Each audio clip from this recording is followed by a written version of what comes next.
Welcome to the Value Builder Podcast, where we focus on real estate with a value-add mindset. Real strategies, real operators, real outcomes. Let's dive in. All right, Value Builder community. Today I have interesting educational pod that I believe with many is going to be very useful. I've got Matt DeVito and Marek with me. These guys do something most people don't even exist. They literally lift roofs on industrial buildings. So if you've got an older building with low clear heights, they can literally raise an entire roof and give you modern warehouse specs. So, Matt and Rob, how is it going for you this morning? Great, Saul. How are you doing? So you work nationwide or mostly where do you focus? We're nationwide. We go all over the country doing this, but it's heavily clustered in urban and suburban industrial areas with lots of old buildings. Why don't you walk me through, like in very simple first grader steps? How does the process work? Lifting the roof for an industrial building. So, there has to be an analysis of all of the building systems, including structural, lighting, HVAC, fire protection, things like that. And then we do cost estimates to figure out how much it might cost. Usually the questions come and they're framed like, can this be done? Is it possible? And I usually try to reframe those questions away from can it be to should it be? Because it's sort of like fixing a car. The answer is always yes, you can do whatever you want to do to it. Yes, you can fix it. It doesn't always mean it makes sense, but the analysis of these building systems, as well as the value of the building and what the building might be worth, either in storage or as a real estate asset after it's raised, is part of the calculation. Makes sense. So let's say, from practical engineering perspective, when you're raising the roof, so it means you're just cutting the skirting and a little raising the roof. If you can walk me through the process, how does it work from like a construction perspective? I'll take that one. So, think of your building as a table with legs, right? But your building has many legs. So what we're ideally trying to do is convert the vertical posts or columns into telescopes. And we do that using structural steel. We either wrap what's there or we replace them with a telescopic column assembly. After that's done, we install our hydraulic equipment. We turn everything on at the same time, and that's what creates lift. Now, obviously, there's a lot more that goes into it. There's cuttings, there's separations, there might be some foundational work, but that's the essence of how the system works. We turn every vertical support point into a telescope, and then we attach hydraulics, and we raise the roof in that manner. So what happens on the outside on the walls? So let's say if it's a masonry building, so you're literally cutting with a saw, you're just disconnecting the building. And how does that process work? Let's say disconnecting mechanical. There's usually two ways it's supported. It's either steel supported or supported by the masonry. It's a load bearing wall. In the case where it's steel supported, we're going to lift the steel that's there. So we'll make the necessary cuts and separations. And then the steel that's there goes up and gets infilled with new steel. In the case where it's a masonry wall, we're going to add new steel inside and use that to then convert the building from masonry bearing to steel framing. Typically, there are some cases where on a short lift, we can just use temporary means to get the roof up and then reset it back down masonry bearing if the walls can be blocked up adequately. But that's, it's a case by case basis. When we do our estimating, these are all the things that we look at and the scenarios we run through with our clients. And then as it pertains to the other building systems, you've got lighting, heating, sprinklers, roof drains. All of those things need to be disconnected, extended, modified, replaced. It's not necessarily driven by lifting the roof itself. It's driven by the future use. What's the plan for this thing going forward? So sometimes codes dictate what that's going to be. Sometimes what the client is going to be storing or doing in the space is going to dictate swapping all of that stuff out. It's not directly correlated to lifting the roof. It's just something you have to approach while you're at it doing this structural renovation. So there is no kind of easy button. Let's say we have a 3PL storage use, right? And we're missing 10 feet. So in general, sprinkler system goes out, electrical goes out, right? Or are we salvaging that? We need only 10 feet for extra racking. Same use. Typically, can we salvage or like a general rule, we have to actually do them all? Every part of that question you just asked exists on a spectrum of what's there and what needs to be there going forward. So you've got two, a starting and an end point, and you've got to work in both directions to get to that answer. And in some cases, that might be if somebody had done some lighting or electrical upgrades recently and the building is mostly good to go, even that 10 feet might not change anything. So you just drop in extensions and very inexpensively modify the entire systems. In other cases where you've got codes that have changed over 40 or 50 years, plus the height is getting taller, plus the storage is going to change, that might mean dropping the entire fire protection system and replacing it from scratch, including a pump that's going to be $100 to $2,000 all by itself just to get water up to the new height. And so you've got this wide spectrum of very minimal work and lots of work, and all of those systems are going to operate somewhere along that path after analysis. So you're correct. There's no easy answer for any of this stuff. It's not like you can rattle off square foot pricing, because never mind the code stuff that you have to do, people also make decisions about what they want to do. One of our most prolific developers does this. He says, lifting the roof isn't even a problem. It's not the question. It's, while we're doing this, what do we want this building to be? And so you do these renovations at the same time. Just like when you move into a house, you might redo your kitchen right away because it's the right time to just bite that bullet. Makes sense. Makes sense. Okay. Now, in terms of if we can dive in timing, how long typically the construction itself lasts, and how long the project itself lasts with opening the permits, closing the permits, what timelines we're looking at? In general, a roof lifting project is going to take somewhere between 6 months and a year for reasonably smaller projects, smaller buildings, and skewing a little longer, 9 to 15, sometimes a little longer than that for bigger projects, with, the pre-construction, drawings, engineerings, permits, fabrication of steel, arranging crews, roughly half of that process. Mm-hmm. But Matt can speak to the roof lifting part of it, the structural work, a little better. Now, do you mind if we'll dive in a little bit in the cost? And I understand there is no per square foot cost, but have you developed any framework on pricing, like on pricing guidance? How the people look at they have the building called 100,000 square feet, and maybe there is some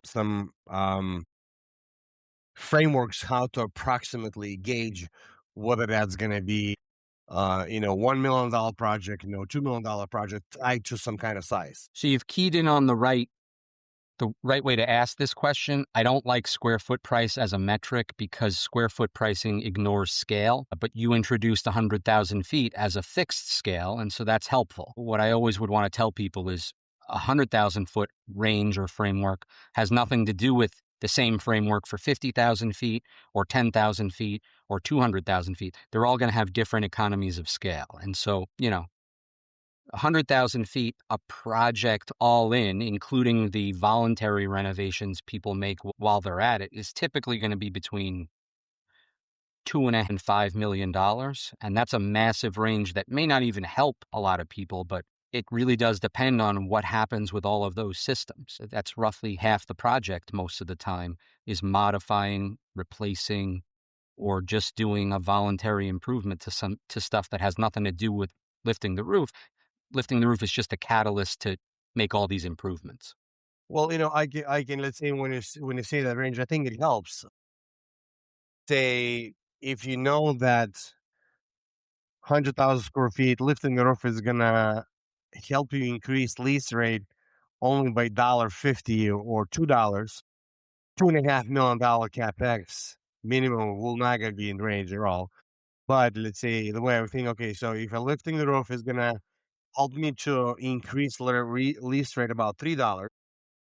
And if the range is $2.5 million to $5 million, I think I have a shot to make it pencil out. Because if we get a project line at $3 million, but I can increase $3 in lease rate on 100,000 square feet, it's almost like 10 cap on basis. So I have a shot penciling this in. Of course, if the project will come in at $5 million, and if it's $3 million increase in value per lease rate, it's going to be hard to finance it. But I think it comes down to the range, and we as a developer have to kind of gauge how much lease rate will increase based on that. So there's a logic to that. I can sense that. Yeah, and you're absolutely right that every one of our projects ultimately becomes a math question where somebody like you has to do that payback calculation, and sometimes it doesn't work, and it's just because you don't have the right basis, you don't have the right exit value, or whatever to justify doing this. And that happens to us every single day. But fortunately, we look at enough of these that we can do all right in the aggregate by looking at lots of deals. Real estate's hard. Every week, I read hundreds of commercial real estate articles from across the U.S. and around the world. I connect the signals, break down the Fed moves, and share real case studies, not theory, from my 2 decades of real estate experience and actively doing deals right now. My team and I spend 15 plus hours on a weekly basis and deliver this to you for free. You can read it in 5 minutes. So every Sunday at 9:07 a.m., you'll get major commercial real estate news that matters, one Fed insights that matters, one deep dive case study from me or one of our operators who already made the mistakes, so you don't have to. Thousands of commercial real estate operators and investors read this newsletter, especially in the value add space. And don't take my word for it. Check out hundreds of reader testimonials online. Plus, when you subscribe, you get instant access to a Proforma underwriting tool, the same one we use every single day to underwrite value add deals. Now, this is not for you if you're looking to get rich quick schemes, or if you're looking for theory and hallucinations, not real numbers, or you're not serious about commercial real estate. But if you want real tactics, real deals, real results, no bait and switch, go to joinvaluebuilder.com and subscribe for free. And see you there, guys. Can you give us a understanding how heavy is that construction on the side? I haven't seen it. Actually, no, I've seen it once, just passing by through on the highway, the company doing similar work. But let's say, mechanical side, the lifting the roof itself, and you're raising the roof with the hydraulic systems, and you're prepping that. How many people are on site? 100,000 square feet. Is that 5 boom lifts and 20 guys are working? How heavy is that project typically on a construction site? How does it look like? Yeah. So typically for us, once we get to the site, we're not sending that massive of a crew. For 100,000 square feet, it's probably going to be a 6-man crew, right? Mhm. Guys that are educated in our system and our means and methods, are W-2 employees.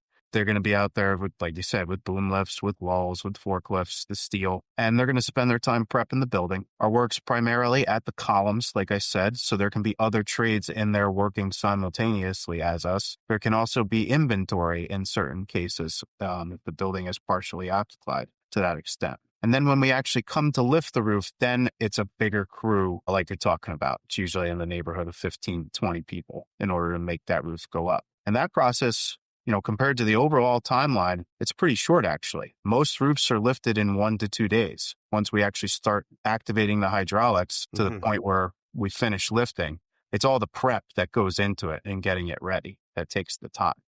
And then once we're done, again, you took the kit apart. Now you got to put the kit back together. Usually we're on site about the same amount of time after the roof is up as it took us to get it up, because we're putting everything back together. Makes sense.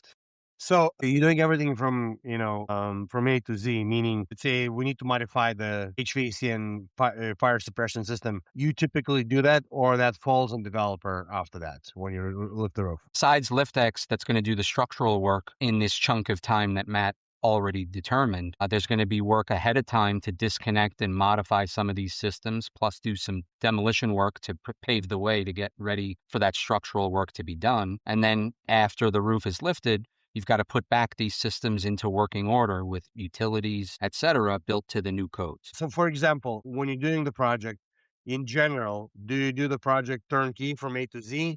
Let's say if we need to, modify sprinkler system, mechanicals, HVAC, stuff like that, you in general complete it all the way, or you just lifting the roof, and typically on us, at the end, we need to modify the systems? Hello? Something I'll add real quick, which is a common question too. If there are rooftop units that are savable on top of the roof, people are saying, do we have to take these off? No, the weight's typically not a problem.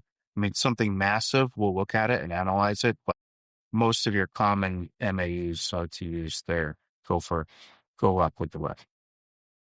I have a specific question. For example, one of the buildings that we're thinking to possibly do this type of project. The question is about the columns. So the building is 76,000 square feet, 14.6 clear height. The column spacing is 32 feet. We had a couple bites from sports users like, soccer school and baseball school. They typically prefer to have some few columns eliminated. Do you think doing this process is advantageous or maybe very cost effective to remove columns, or there is no saving cost? Removing columns is still going to be supporting the roof and stuff like that. So the question again, do you see people requesting removing columns while we're doing roof lifting, or that's not common? It's a very common request.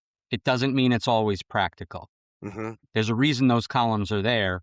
They're holding up the roof. And taking them away or even moving them is going to require structural modifications that Matt can handle easily. But in addition to the steel work that's above the floor, you're also going to have to do foundation work. Lifting roofs and doing niche structural work is cool, but it's not magic. And so those loads have to go somewhere. When the ask is limited, targeted, somebody that wants to do a gym and put in a swimming pool or a basketball court, move a couple of columns around, that's routine. It happens all the time, and LiftX is well suited to do that. When the request is take out half the columns in this building because I need to get modern column spacing, go technology from the beginning, that's taking a used car and asking for a new engine, a new transmission, new brakes, new tires. At what point is that no longer practical? In many cases, it just blows up the economics of it. Do you want to speak to that structurally, Matt? No, I mean, you covered it very well. Another thing that's typical is removing columns. If you're going to do it from within the building, you're going to add structural support that's going to lower your clear height that's already low, typically. And so it might warrant having to raise the roof even higher, which case that's not going to help the economics of the situation. Matt, that was a really, really great episode. I hope a lot of people learned from this conversation. Now, if folks want to find you about your company or inquire or, and see if that would be a solution for their building, where can they find you? Matt, why don't you speak to who you are, and then I'll kind of wrap up how this all fits together. Yes. So for project inquiries, you can reach out to either one of us. If you'd like to find me, our website is liftxusa.com. I'm on LinkedIn as Matt DeVito. You can submit an inquiry for our website, or Rob can just tell them how to reach you. And I've got my own website, rooflift.com. What Matt does is Matt does the real work. Matt is the one working on the bones of these buildings. What I help LiftX with and what I help real estate developers, brokers, owner-occupied persons do, I help them analyze whether it's worth bringing that car into the shop at all. I get into the big picture questions about, does this make sense? Does this pencil? What are these ancillary costs going to be? What are the alternatives? Sometimes the alternatives prove to be a more practical alternative for things like moving columns, like you said. So I get into feasibility and why, and Matt does the work once we identify the proper ones to get work done. Makes sense. All right, guys. No, that was really informative. I really appreciate that. And hopefully we're going to work in one of the buildings that we need raised roofs because we have quite a lot of vintage products. We just need to go through this exercise. Thank you. I really appreciate it, guys. Very good. Thank you so much. Thank you. Thanks. Yeah. Let me press stop. You've been listening to the Value Builder Podcast. For more strategies, stories, and episodes, head to valuebuilder.co or subscribe on your favorite app. Always make it better than you found it and keep adding value. See you in the next one.